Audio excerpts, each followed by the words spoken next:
અમદાવાદમાં શોમાલાલ Shah art gallery અને રવિશંકર રાવલ કલાભવન ખાતે સમૂહ ચિત્ર પ્રદર્શન યોજવામાં આવ્યું હતું। અમદાવાદ ચિત્રકલામાં પોતાની કર્મભૂમિ બનાવનાર 4 ચિત્રકાર મિત્રો રમેશભાઈ, નરેન મેવાડાભાઈ, ચંદ્રકાંત પટેલ અને દિનેશ પટેલનું સમૂહ ચિત્ર પ્રદર્શન સોમાલાલ શાહ આર્ટ ગેલેરી રવિશંકર રાવલ કલાભવન ખાતે યોજવામાં આવ્યું હતું। આ પ્રદર્શનને કલા જગતની અનેક હસ્તીઓ તેમજ કલાપ્રેમીઓના સાનિધ્યમાં જાણીતા સ્થાપિત વિપુલ પટેલના હસ્તે સાંજે 4 કલાકે ખુલ્લું મૂકવામાં આવ્યું હતું। ચિત્રકાર રમેશભાઈએ વિદ્યાનગરમાંથી વર્ષ 1984માં પેઇન્ટિંગ ડિપ્લોમા મેળવી અમદાવાદ ખાતે ગ્રાફિક ડિઝાઇનર ક્ષેત્રે સ્ટુડિયોમાં સ્થાપી સ્વતંત્ર કારકિર્દી બનાવી છે।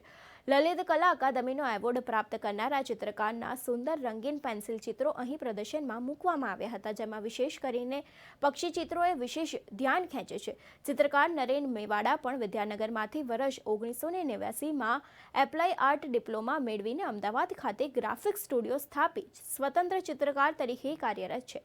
ભારતીય જનતા પાર્ટી સાંસ્કૃતિક સેલનો એવોર્ડ પ્રાપ્ત કરનારા ચિત્રકારના એક્રેલિક અને જળ રંગોમાં સર્જન પામેલા સૂર્ય વિષયના વિવિધ સુંદર ચિત્રો આ પ્રદર્શનમાં પ્રદર્શિત થયા હતા।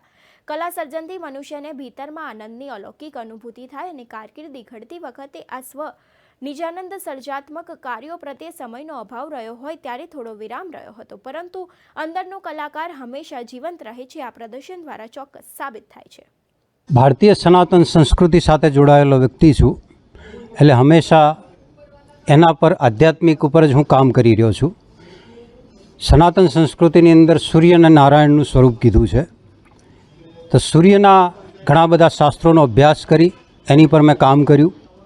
સૂર્યના 12 આદિત્ય સ્વરૂપો બતાવ્યા છે, દરેક મંથ પ્રમાણે સૂર્ય આપણને શું આપે છે એ દર્શાવ્યું છે। એમાં સૂર્ય ઉપનિષદ પર કામ કર્યું છે, સૂર્ય ચાલીસા બનાવ્યા છે, નવગ્રહ ઉપર કામ કર્યું છે, અને સૂર્ય દ્વારા જ આપણને આ પૃથ્વી પર સોનું પ્રાપ્ત થાય છે।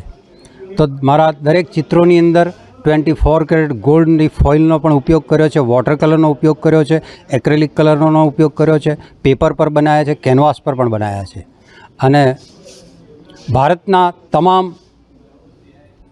સનાતન ધર્મ સાથે જોડાયેલા વ્યક્તિઓ, સનાતન સંસ્કૃતિ સાથે જોડાયેલા વ્યક્તિઓની આપણી સંસ્કૃતિ, પ્રાચીન સંસ્કૃતિ, ઋષિ સંસ્કૃતિ જળવાઈ રહે તે દર્શાવવા માટે હું પ્રયત્ન સતત કરી રહ્યો છું। અચ્છા, મારા પેઇન્ટિંગની વાત કરું તો મારો થીમ છે આખો બર્ડ્સ ઓફ ગુજરાત અને ટોટલી પેન્સિલ વર્ક છે।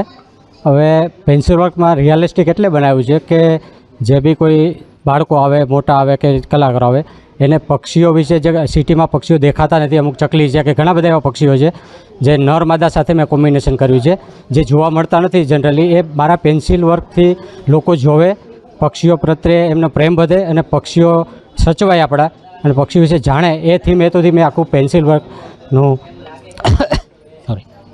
એ થીમ ઉપર પેન્સિલ વર્ક કરેલું છે કે સમાજમાં પક્ષીઓ પ્રત્યે જાગૃતિ મળે અને નેચર સાથે આપણે સંકળાયેલા છીએ, તો એ થીમ ઉપર આખું મારું પેન્સિલ વર્ક બનાવેલું છે। કહેવાનો મતલબ એ છે કે જે જાતિ ઓછી થઈ રહી છે, હા, જેવી રીતે મોટી લડજી, હા, આ પક્ષી બહુ ઓછું જોવા હા, છે, તો હા, એમને પેન્સિલ વર્કમાં હા, તમે કર્યું છે, તો એની ખાસિયત શું બતાવી છે? ખાસિયત એવું, મોટી એલર્જી, માનો કે કોઈ આવે તો કે પક્ષી શું છે ખ્યાલ ના આવે, એટલે મેં નીચે ગુજરાતીમાં અને અંગ્રેજીમાં નામ લખ્યું છે કે મોટી એલર્જી કેવું દેખાય।